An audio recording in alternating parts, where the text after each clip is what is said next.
যশোরের বাঘারপাড়া উপজেলার বিভিন্ন স্থানে ধানের শীষ মার্কার প্রার্থী অ্যাডভোকেট নূরে আলম সিদ্দিকী গতকাল ব্যাপক গণসংযোগ করেন। তিনি রায়পুর, খাজুরা, তৈলকূপ ও বেতালপাড়া বাজারে ব্যবসায়ী, ক্রেতা ও সাধারণ মানুষের সঙ্গে কুশল বিনিময় করে ভোট প্রার্থনা করেন।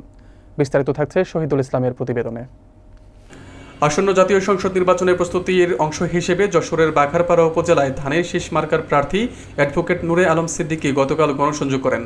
তিনি উপজেলার রায়পুর বাজার, খাজুরা বাজার, তৈলকূপ বাজার ও বেতালপাড়া বাজার ঘুরে সাধারণ মানুষ, ব্যবসায়ী ও ক্রেতাদের সঙ্গে কুশল বিনিময় করেন এবং ধানের শীষ মার্কায় ভোটের জন্য সমর্থন চান। গণসংযোগকালে নূরে আলম সিদ্দিকী বলেন, জনগণ দেশের প্রকৃত মালিক, তাই তিনি তাদের সেবা করতে প্রতিশ্রুতিবদ্ধ। তিনি আশ্বস্ত করেন যে নির্বাচিত হলে জনগণের অধিকার প্রতিষ্ঠায় কাজ করবেন। এ সময় স্থানীয় বিএনপি ও সহযোগী সংগঠনের নেতাকর্মীরা তার সঙ্গে ছিলেন এবং ভোটারদের কাছে লিফলেট বিতরণ করেন। বাজার পরিদর্শনে সাধারণ মানুষ ও ব্যবসায়ীদের মধ্যে উৎসাহ উদ্দীপনা লক্ষ্য করা গেছে। অনেকেই নূরে আলম সিদ্দিকীর সঙ্গে কুশল বিনিময় করে তার সাফল্য কামনা করেন। স্থানীয়দের সঙ্গে সরাসরি সংযোগ স্থাপন করে প্রার্থী তার প্রচারণাকে আরও শক্তিশালী করার চেষ্টা করেন। গণসংযোগ অনুষ্ঠানটি ছিল সরল, উৎসাহী এবং ভোটারদের সঙ্গে কার্যকর যোগাযোগ নিশ্চিত করার মতো।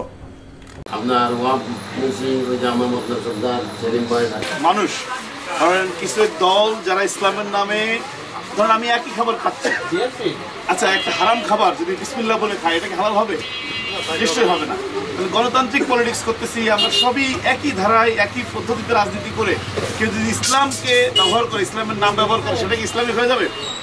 সুতরাং আমরা মুসলমান, আমরা বাংলাদেশি, আমরা জাতীয়তাবাদী দল করি, যে যে দল করে, সেটা আমরা কোনো ধর্ম নিয়ে এটাকে রাজনীতি করি না।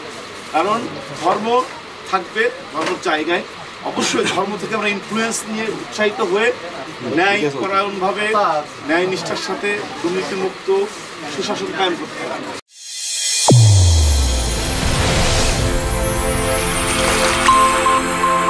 চ্যানেল A1 হৃদয়ের স্পন্দন।